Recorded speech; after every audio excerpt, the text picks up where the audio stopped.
Eric, thanks for coming on. Appreciate you taking the time to have a conversation with me. Would you mind telling us a little bit about yourself before we get started? Well, good morning, Tom. Thank you for having this discussion with me. My name is Eric, and I've been a Bible student for a long time. I've been a Christian for a long time. Can't say that I've always been what I should be. Uh, I'm not the holiest person that's ever walked this walk, but I certainly try. I love God, and I'm thoroughly sold on God. I think there's a big difference between people that are religious and people that really have a relationship with God. Because I believe that when God does something, he really changes a person's heart. And when you see people that are really saved, they're not represented by the people that you usually see on TV.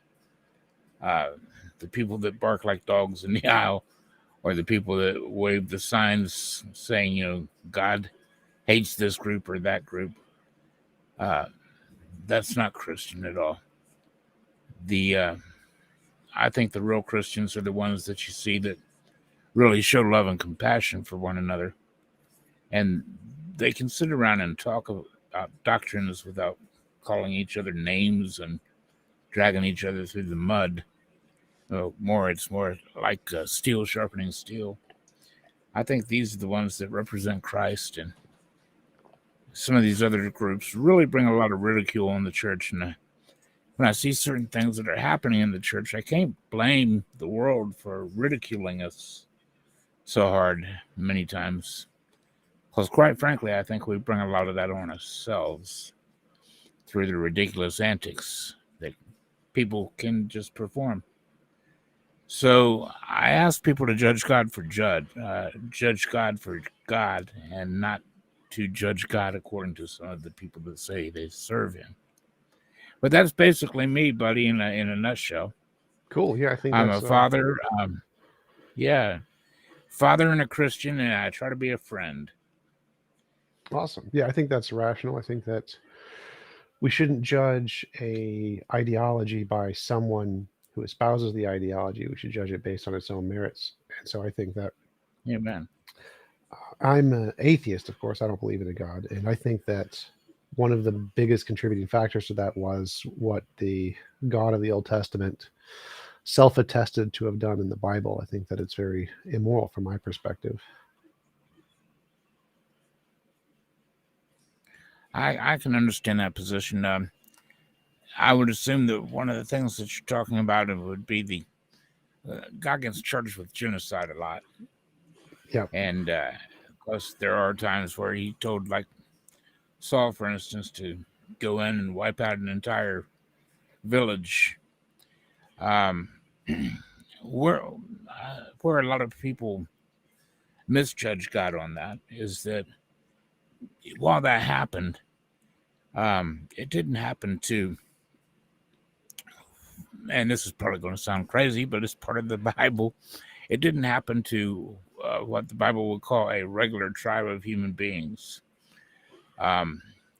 There were tribes that were in the earth in that day, in the promised land, that had gigantic people in them, according to the stories.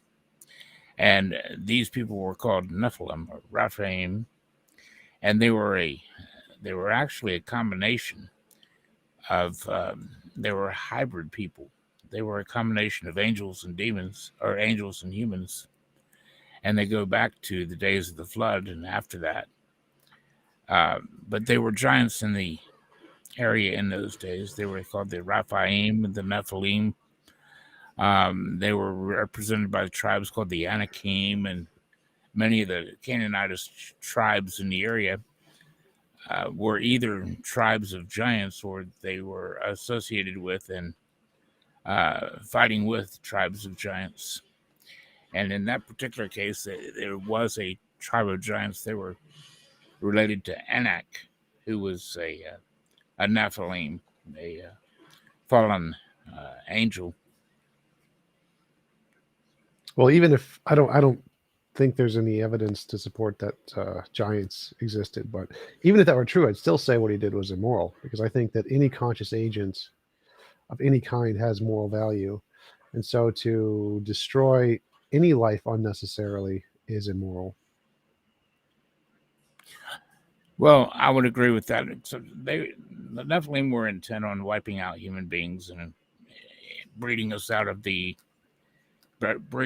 existence anyway. That was originally where the flood came. It was a protective act because we were being. If you read the Book of Enoch and Jasher, for instance, they go deeper into Genesis chapter 6, where it talks about the sons of God looking upon the daughters of men and taking daughters and bearing the Nephilim. And the Nephilim were giant tyrannical people. I've actually got a theory, Tom, that I believe holds water, and that is that all of the ancient religions and mythologies that you have from the Mesopotamians, the Greeks, the Romans, etc., they're all related. Um, and they're not just randomly telling stories. I believe that each of them are telling their version of the truth of actual events that really happened, and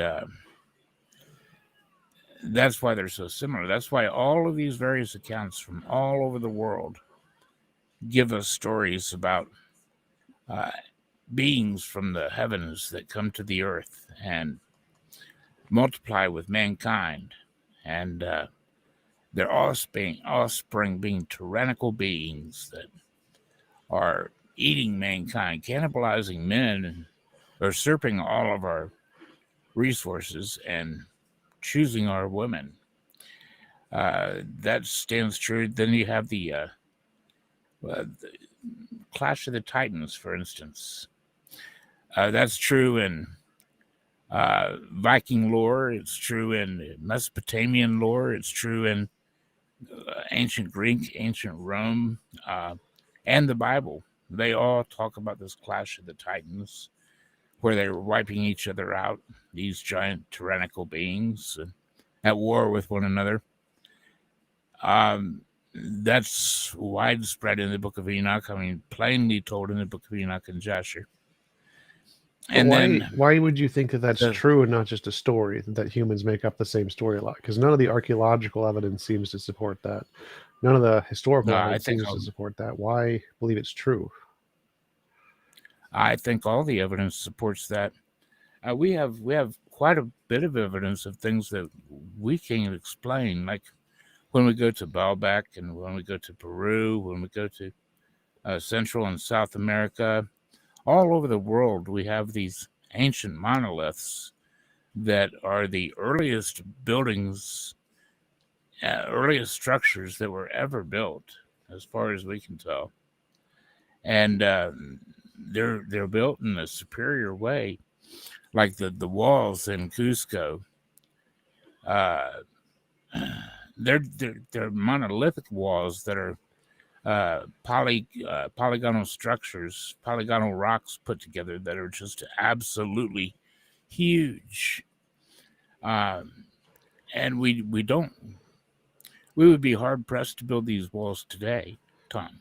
Not really. No, I don't Baalbek, see. Like most of the historians and architects disagree on that.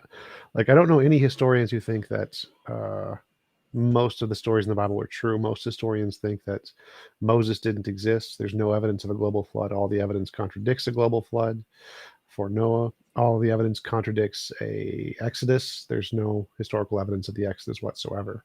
And so if these things oh, happened, you would expect there to be a lot of like archaeological evidence of these things, but pretty much all of the historians disagree that it ever happened.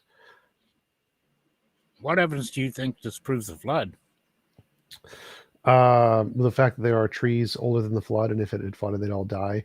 The fact that there are animals all over the world that couldn't have gotten there if after there was a flood, like kangaroos could not have jumped across the Atlantic Ocean after landing in wherever the ark landed. It's not physically possible. The number of species on the planet are way too much.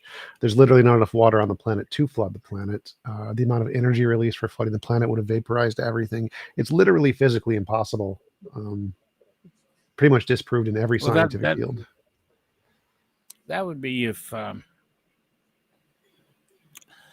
I guess that would be if all the timelines were right, but I don't believe the timelines are right. I think that there is abundant evidence of the flood, and more scientists are beginning to agree with me. I can point this out.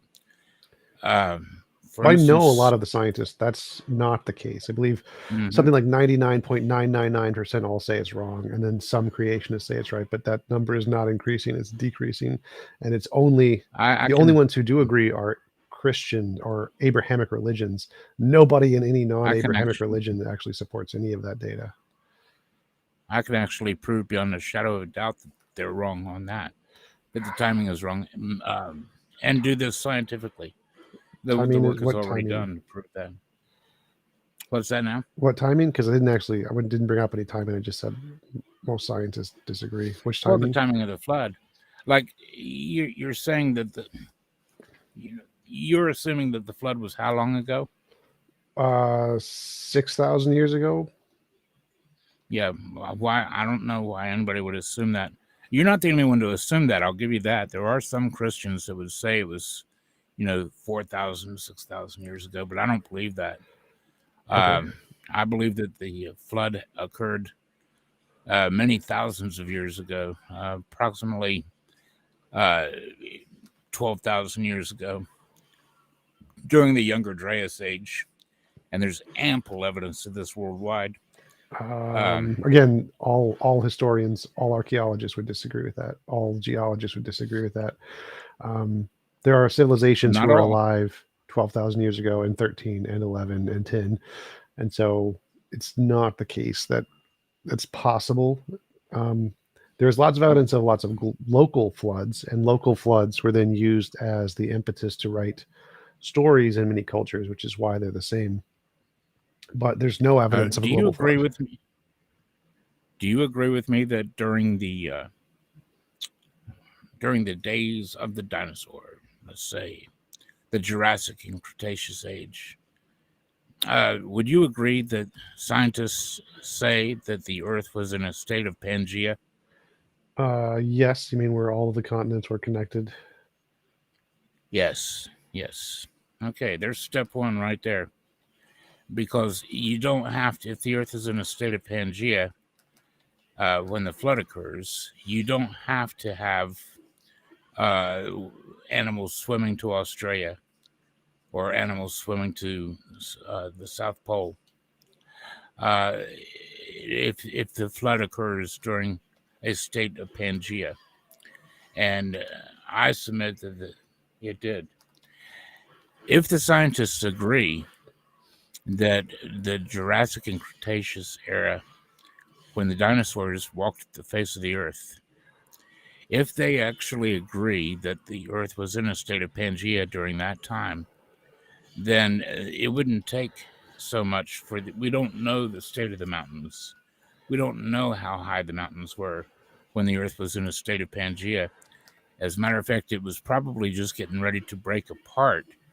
And so, chances are mountainous areas would be small anyway.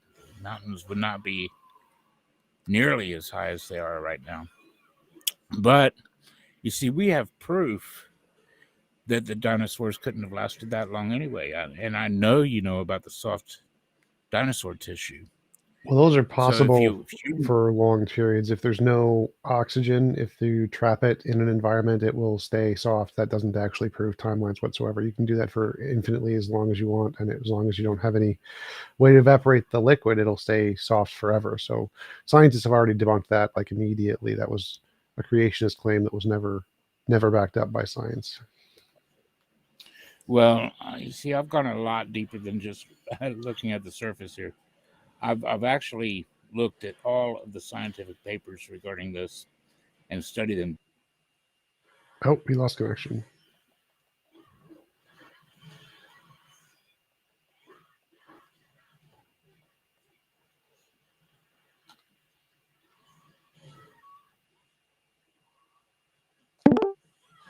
Hey, you back? Yeah, sorry about that. I don't know what happened. No I think problem. I hit the wrong thing. Okay, but what I can do, I can pull this up for you and show you Mary's work. I don't know if I can share this, but I can put a link in our Facebook chat here for you, and that way you can follow along what I'm talking about here. But if you were to pull this up, this is Mary Schweitzer's paper. Now, one of the things that Mary Schweitzer did, everybody knows that she found the soft tissue in the T Rex bone. A lot of people aren't aware that she found it in more than one dinosaur. She also found it in a hadrosaur that they say was 88 million years old. But if you go down to the abstract, you're going to find out something really interesting. That they have been finding the soft tissue going back almost 100 years. This mentions back to the 1960s, but she does another paper where they talk about the soft tissue going back nearly 100 years. But what they find here, you see, half-lives matter. Everything has, like biological tissues and etc., have half-lives. And so at the end of, I'm sure you know how a half-life works, Tom. At the end of the first half-life, you've only got 50% of whatever substance you're measuring there. At the end of a second half-life, you've only got 25%. At the end of the third half-life, you've only got 12.5%. Well, that's for atoms, like uranium, deuterium, plutonium. Those have half-lives, and half-lives are like regular things like carbon are millions, hundreds of thousands of years. Like it's a long time. Well, carbon, C14 has a half-life of 5,730 years. But biological tissues have half-lives too. Biological agents, like for instance, collagen. There's different types of collagen. There's vascular collagen. Now, vascular collagen is what they find in, of course, bloodstream, etc. It's only got a half-life of 60 to 70 days. But then there's skin collagen, which has a half-life of 15 years. But then there's the collagen you have in your cartilage. It has a half-life of 117 years. Now, at the end of 10 half-lives, you basically have none of the original element left that's measurable, a measurable amount for you to work with. So basically, that's why after 57,000 years, they generally don't carbon-14 test anything. Because after 10 half-lives, it's basically pointless to test.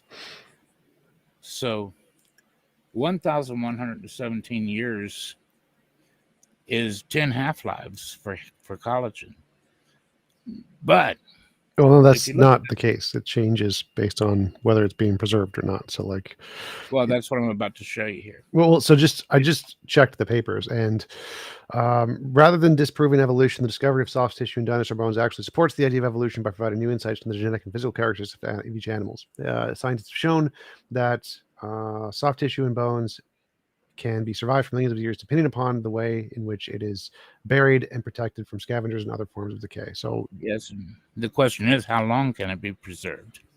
What's the longest they've been able to preserve this? Well, we haven't been able to preserve it. It doesn't matter if we preserve it. Nature can preserve it indefinitely. It's pretty much forever. Well, actually, we have been able to preserve it. And we've been able to push the limits on how far we've been able to preserve it. If you look down at the abstract, she actually says, and I'm going to quote here, the persistence of original soft tissues in Mesozoic fossil bone is not explained by the current chemical degradation models.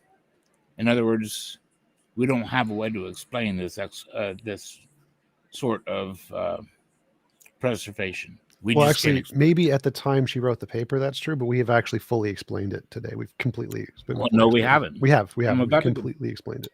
Well, I'm about to go on, and if you can point out any longer preservation, please do. Well, we have preservation does- of biological mass in ice, which lasts forever. If you freeze it, it lasts forever. Well, no, not Yes. forever. Yeah, forever. I'm gonna point something out to you here.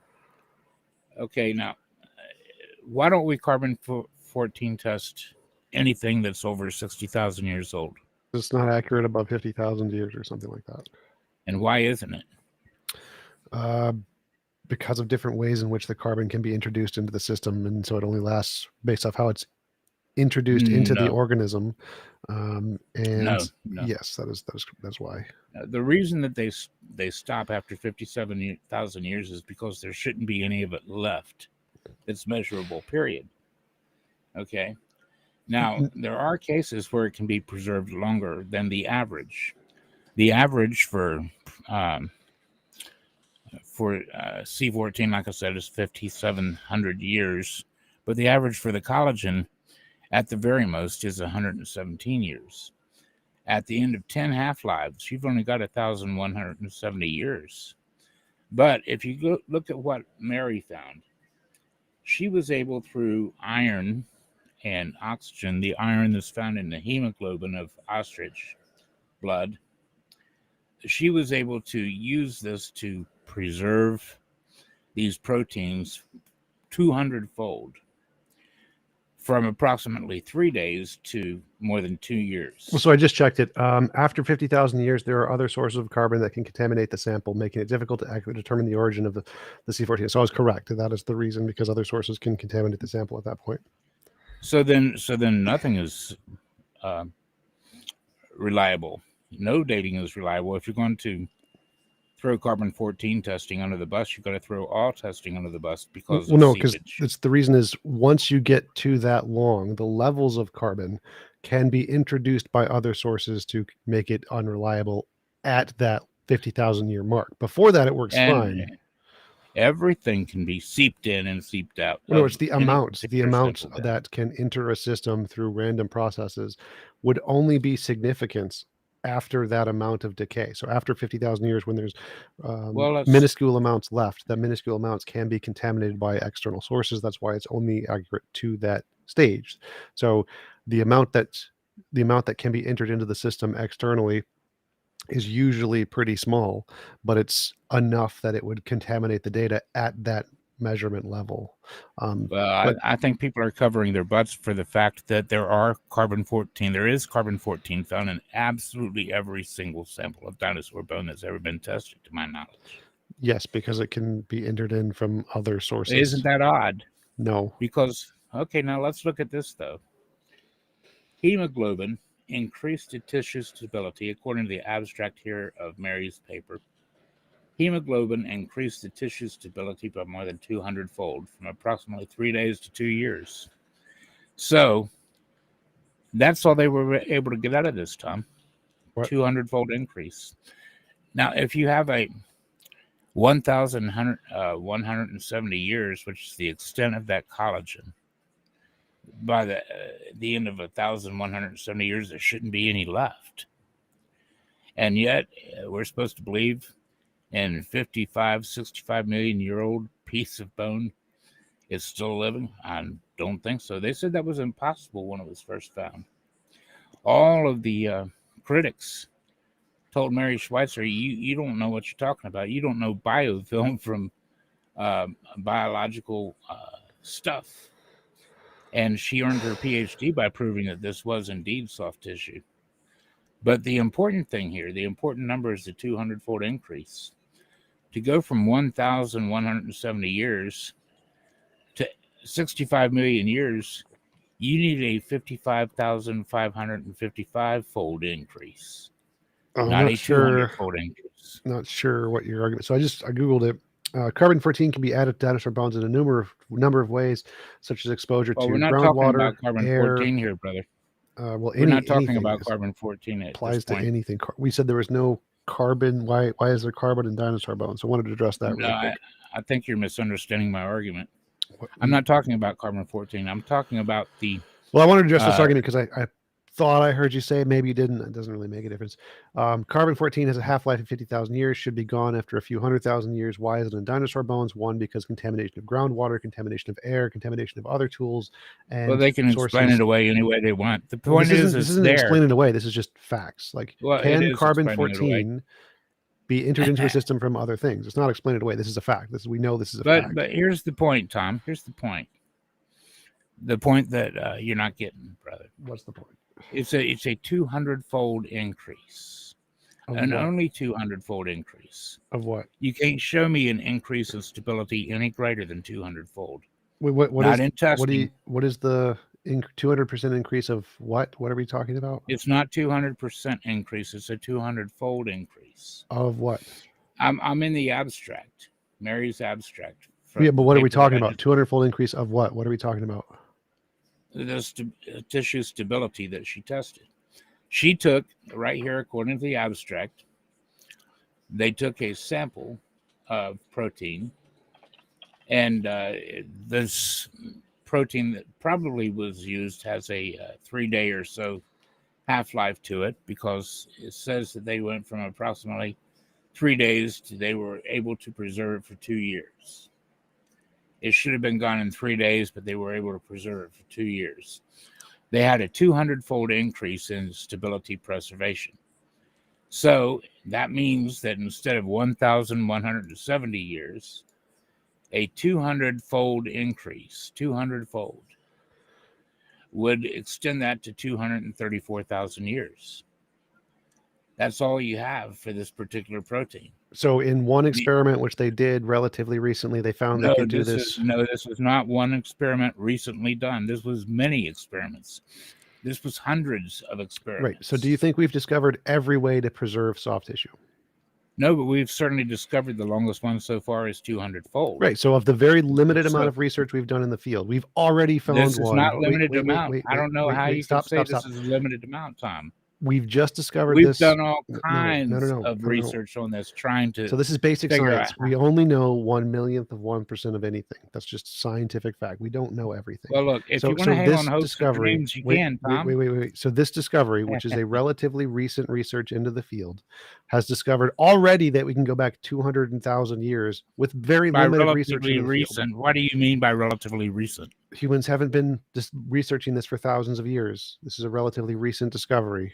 So of the few, this is from 2014. Right. So it's a recent discovery, recent research. It's nearly 10 years old, dude. Right. So we haven't been researching the field for very long, which means we haven't even come close to discovering the oldest ways. Do you really want us to think that? Stop interrupting. We have not discovered the ways, just based off of what you said.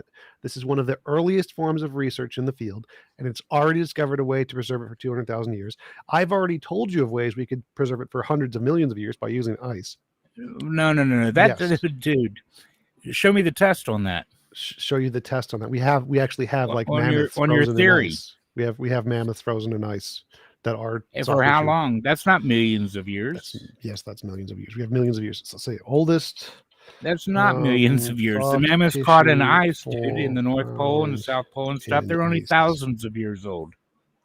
68 million year old tissue found in ice. Where? I don't know. I'm just livescience.com. I'm just reading the titles. 68 million years old. By doing the other kinds of dating methods that we already have. Which one? Don't know. It's the same ones that we know for a fact work. Do you know how the dating methods work? Yes, there's a number of them. One we can use geological dating. Okay, let's say somebody's going to use uranium. I don't. The decay methods have been proven. They work. You don't get to deny them. They work 100%. Uranium lead. Wait. So all of the dating methods 100% work, and we can prove they work because they make novel testable predictions. Novel testable predictions prove that they work. But let me show you how ridiculous that is. More confirmatory evidence. Even if you didn't think they work, we can prove that they work by comparing it to geological timescales and say, we know how fast geological forms can become about. We know that this layer is a particular age and this layer only has these fossils. And so we can say if we find another one of those fossils at some other location, it's always going to be at the exact same comparative layer anywhere in the world. Dude, it ain't that pretty and you know it. What? It don't happen that way in nature, and you know it. It does. It does happen that way. No, it doesn't. They find them all over the place, dude. They find them at the Now exact look, same layer everywhere. we I don't know what find you're we talking about. find we find we find ocean animals mixed in with reptiles, mixed in with mammals. It happens, dude. No, they're all at the same layers. The over layers place. can be mixed because, like, the Of layers course they takes on are. a place, but they're You all at the find same things layer. mixed up all the time, like you find malachite, man, in the 110 million year old rock, and they say, "Oh, well, this isn't really mankind that was ancient. No, this was mankind that was suffered in a cave collapse." Yeah. And they're not even talking about the same site. Yeah. There's two different sites there. But what I said was they are found in the same layer. The layers are formed in such a way that the layer is consistent between all of the rocks. Yeah, and mankind was found in 110 million year old rock. That doesn't work, dude. Yes, like if that shows you something's wrong. No. So what do? They say, oh well, these aren't really bones. These bones aren't really 110 million years old. They seeped down into those rocks. Yeah, so like if I bury something deep underground, it will be surrounded by rocks that are far much older than it. That's very, very simple to understand. But yes, if I want to that rock doesn't form around it, then right, and it didn't. You see, these are found buried in the rock, dude. Right, that's what so happens. They are as old as the rock. But we can tell the difference. Wait, this is very, very, very simple. Very simple. You don't even know about malachite, man. This is extremely simple. Extremely simple. So a cave-in. You don't want me to make a point. No, that's you've okay. already made the point, and I'm trying to respond, and you keep interrupting.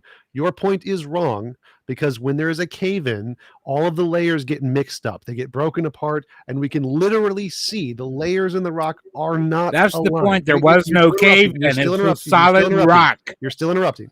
We can tell. Stop. You're still interrupting. I'm going to mute you.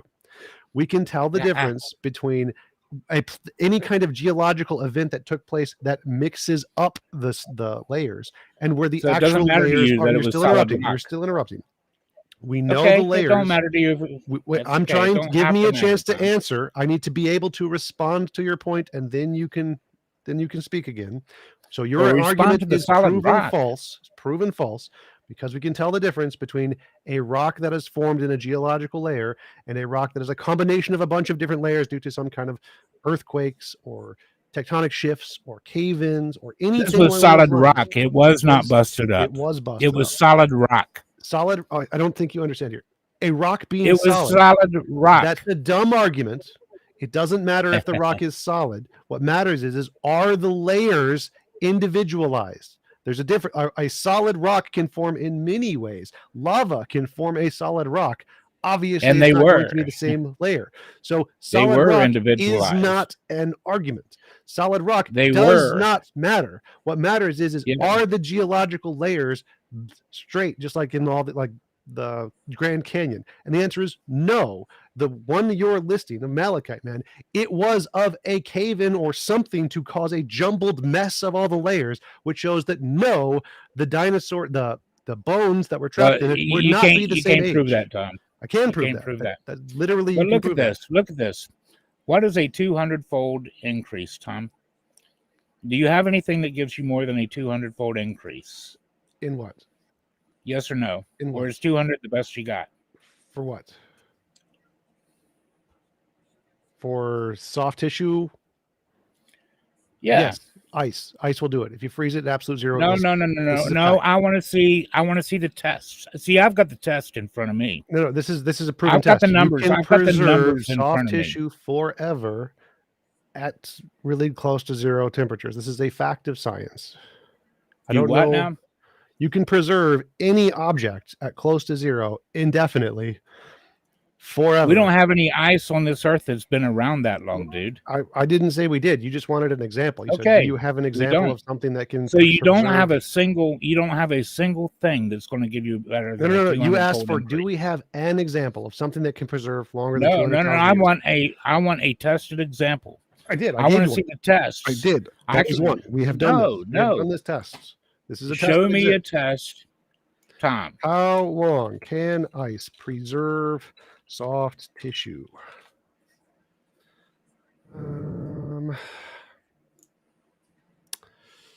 See. So you're going to go to Google. Hundreds of millions. Yes, we can preserve it. Hundreds of millions. Show me 100 million-year-old piece of ice, Tom. Okay. Oldest ice found. The oldest one we have collected right now is 800,000 years. That's the deepest we've gone down. Hey, there you go. Thank you. You don't have a 1,000,000-year-old piece of ice, so we don't need a 1,000,000-year-old piece of ice So to no, be able. Wait, that means what you that said you is don't stupid. have anything in what you ice said is that's stupid. 1,000,000 years old, What dude. you just said is stupid. Nothing. What you just said is stupid. You don't have no what. So you I don't never have claimed we had anything. ice. Okay, Tom. Wait, Look, stop, if you stop, don't want to stop, hear, stop. if you don't want to hear the facts here, No, you then have to listen. You have to that's listen to what okay. I'm saying. You don't You have made a to. claim. What is the oldest we can preserve something? I said hundreds of millions of years in ice. Then you said, give And me an we example of can't ice. because we I don't. don't need to give you an example of ice that old to be Okay, so able you to don't have preserve something in anything. ice. You don't have No, anything. stop talking and listen. Listen to what I'm saying. I'm trying to help you understand here. You asked how long can we preserve something in Look, ice? don't talk down to me, son. You need to be talked down to because you're Look, not you are less than half my age, You are Tom. muted. You're muted. not as learned. You are muted. We cannot hear you. You have to listen.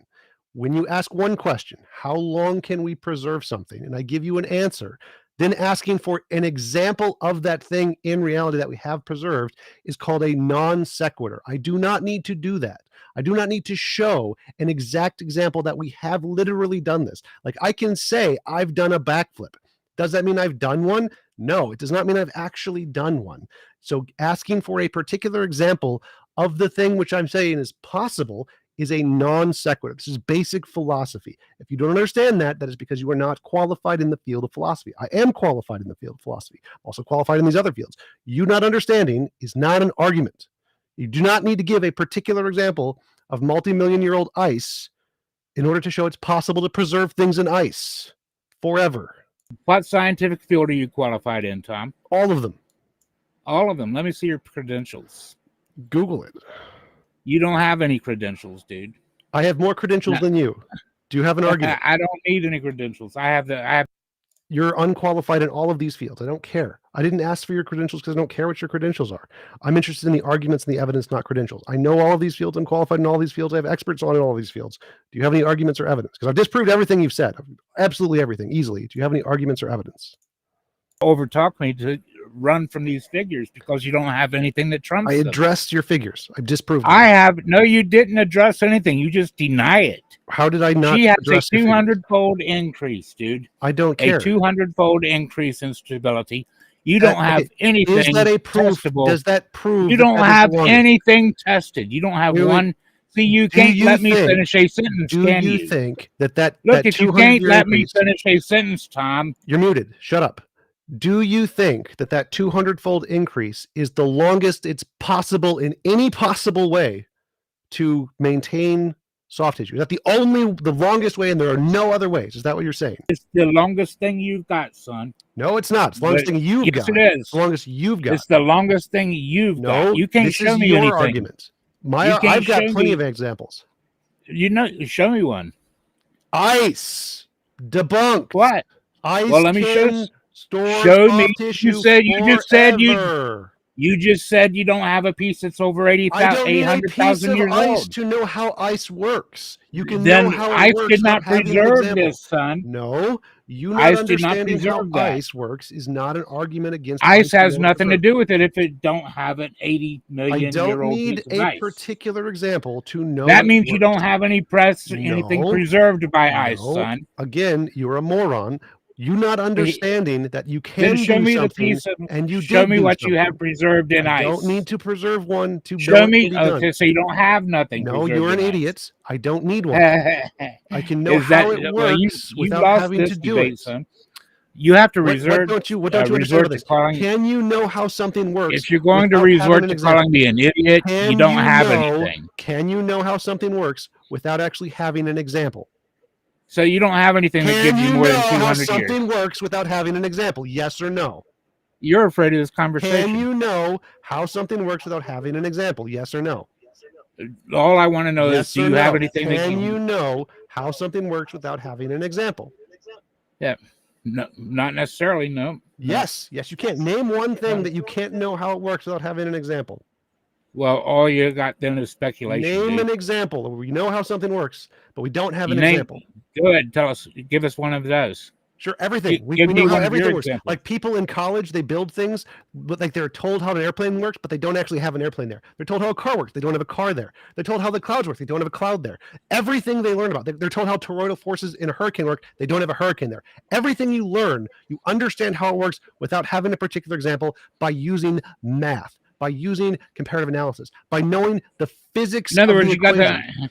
So if I know how it works, if I know what happens when you put an organic material into ice and how it slows down the decay of the material to make sure it can be preserved, Dude, I know nothing exactly was the rate. preserved that way, dude. There are hundreds of thousands of things preserved that way. Not What are you not talking from about? the date, not from 80 million I years don't ago. care. That's a different topic. You asked, So can things be preserved? what you're Stop, offering is stop, a stop, straw stop, man. stop, stop, stop. You don't have Stop, anything to give stop, stop. me that's You're muted. reasonable. You're muted. You're muted.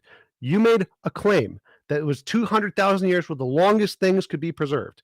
I said, no, that's stupid. That's just this one example. And you asked for an alternative example of something that can be longer. I gave you one. I proved we can do it. And now you're changing the topic to, well, oh, look, how do you do it in this one particular case? I don't know how to do it in the particular case because I don't know the examples of what that particular case is. But I know we can preserve things for longer than 200,000 years, which was the point of the conversation. And I debunked you. And then you tried to change the topic. That's dishonesty because you are trying to evade the facts that you are wrong, which is why every scientist, every philosopher, everyone who's an expert in this field who actually does understand these knows creationism is dumb. It has been proven wrong. It is a pseudoscience. We have proven it wrong beyond any shadow of a doubt. Folks, these bones can't be over 50,000 years old, They according are. to science. No, And TJump has nothing. I'm just going to remove them. I'm done with this. All right.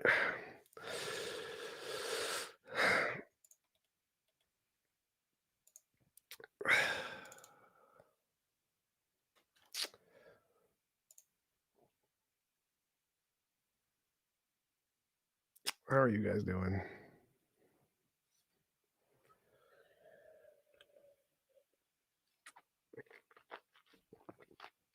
Amy, that's a good one. Amber can preserve things too.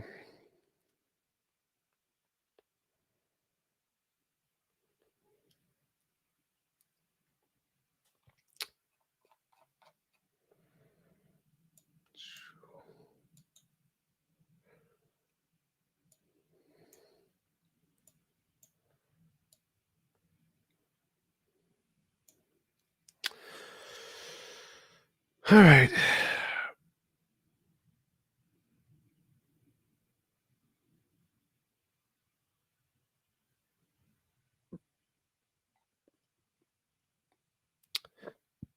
That was good enough. All right. I'm going to head out. Peace out.